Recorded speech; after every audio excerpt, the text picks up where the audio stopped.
국민들의 차량 보유 수가 지속적으로 늘어나면서 연료 소비량도 꾸준히 증가하고 있는데요. 우리나라는 대부분의 원유를 수입에 의존하기 때문에 가계에 많은 부담이 되고 있습니다. 또한 이산화탄소를 배출하기 때문에 환경오염 문제가 생겨 이를 개선하기 위한 사회적인 비용도 만만치 않은 상황인데요.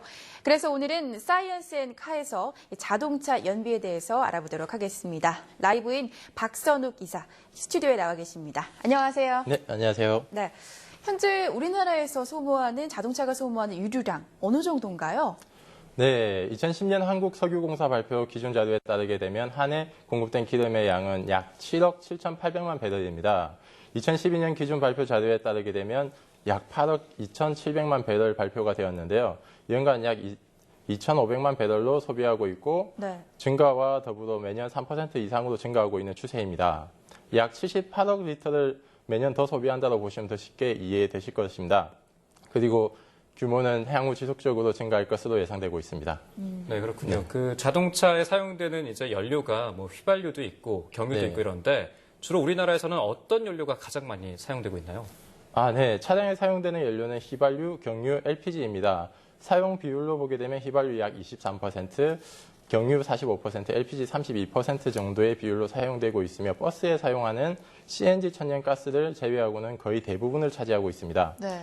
휘발유는 주로 승용차에 사용하는 연료로 최근 소비량이 소폭 감소하고 있는데요. 이는 경유 차량들의 획기적인 연비 개선으로 상대적으로 휘발유에 대한 연비에 대한 부담을 가진 수요자들이 많이 이동하는 것으로 보입니다. 실제로 현장에서도 자동차 구입을 하시는 분들 중에서 휘발유에 대한 연비에 대한 감소로 불만을 표시하는 분들이 많아서 교체를 하시는 분들이 많이 일어나시고 계시는 편입니다. 경유는 SUV나 이동량이 많은 짐을 많이 싣고 다니는 화물이나 영업용 차량들이 주로 사용을 하는데요. 가격과 효율성 면에서 효과적이어서 많이 사용하시는 편이십니다. 네, 최근 들어 국산차나 수입차나 할 것 없이 경유 차량에 대한 연비 개선을 경쟁적으로 경쟁을 많이 하고 있는 추세라서 사용자들도 더 많이 증가할 것으로 보이고 있습니다.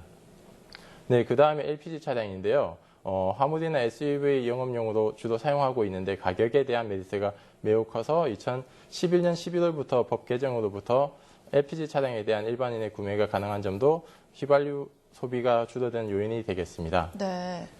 네, 이 외에도 최근 들어 하이브리드 차량에 대한 구매자도 점차 증가하고 있고 전 세계적으로 차량 연료에 대한 규제 강화로 자동차 연료에도 많은 변화가 있을 것으로 예상되고 있습니다. 네. 그렇다면 연료비를 절감하기 위해서는 어떤 차량을 구입을 하는 게 좋을까요? 네. 연료비 절감은 우선 차량을 구매하기 전부터 사용하려고 하는 용도를 맞게 구매를 하셔야 됩니다. 주행거리 등 본인이 필요한 용도에 맞게끔 차량을 선택하는 것이 상당히 중요하다고 보실 수 있습니다. 이런 특성에 맞지 않는 차량을 구매해서 유류비 부담으로 다시 다른 차량으로 바꾸시는 분들도 상당히 많이 계십니다. 사용 연료별 차량 특징을 보게 되면 휘발유 차량은 출력이 높고 소음이 적어서 고급 승용 차량이나 경차 등 승용 차량에 많이 사용하고 있으며 LPG 연료 차량은 기름값이 상대적으로 저렴한 장점이 있어 주행거리가 많으신 분들에게 매우 높은 연비로 큰 만족을 주는 차량입니다. 반면 경유를 사용하는 차량의 경우는 휘발유 값과 LPG 값의 가격의 중간 정도의 가격이 형성되어 있는데요. 출력도 높고 연비도 좋은 편이어서 화물차나 SUV 차량, 승합 차량 등 많은 수송 인원을 요구하는 차량들에 많이 사용되고 있습니다. 연료 특성과 소음과 차량 진동이 많이 발생하여 한 운전자분에게는 불만의 요인이 될 수도 있습니다. 하지만 요즘 출시되는 디젤 차량들은 고성능의 기술 개발로 인해 가지고 승차감, 소음 문제들을 개선하여 고급 세단 차량들까지도 경유 차량을 사용하는 경우가 많이 증가하고 있습니다. 이러한 연비를 고려한 알뜰 구매자들도 점차 늘어나고 있는 추세입니다. 이런 특성을 고려해서 차량을 구매한다면 차량 선택에 많은 도움이 되실 거라 예상됩니다. 네, 말씀하신 대로 이렇게 연료의 종류가 많고 그리고 구매하기 전부터 자기의 용도에 맞게 차량을 구매해야 된다라는 말씀을 하셨는데 그렇다면 차량을 사고 난 이후에 어떻게 운전을 해야지 좀 더 효율적으로 운전을 해서 연료를 줄일 수 있는지 간략하게 설명 부탁드립니다. 가장 첫 번째는 엔진 관리라고 볼 수가 있습니다. 엔진 오일이나 필터를 적기에 교환하여 차량의 건강 상태를 유지하는 것이 가장 중요하다고 생각되는데요. 차량 엔진은 연료를 태우는 곳인데 연소가 잘 되지 않는 한다 그러면은 연비가 나빠지게 됩니다. 산소 공급이 꼭 필요한 차량의 연료와 꼭 필요하게 되는데요. 네. 차량의 연료와 공기가 적절히 산소와 섞여서 폭발을 해야만 힘과 연비의 효율이 좋아지게 됩니다. 가장 기본적인 차량의 정비가 공기 오일 필터를 갈아주는 것이 가장 중요할 것으로 보고 있습니다. 네. 그리고 두 번째는 타이어 관리입니다. 차량의 타이어는 펑크 나기 전까지 신경 쓰시지 않는 분들이 상당히 많으신데요. 주기적인 타이어 공기압을 체크해 주셔서 적정 공기압을 항상 유지하는 것이 연비에 크게 도움됩니다.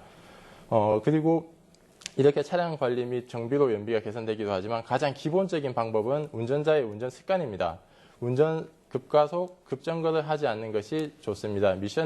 미션이 오토인 차량의 경우에는 탄력 주행을 하신다고 주행을 연비를 높이시려고 하시는 분들이 계시는데요. 주행 중에 기어를 중립으로 놓고 운행하실 시에는 연비보다 오히려 엔진 브레이크가 작동하지 않아 위험한 상황이 발생되기도 하십니다.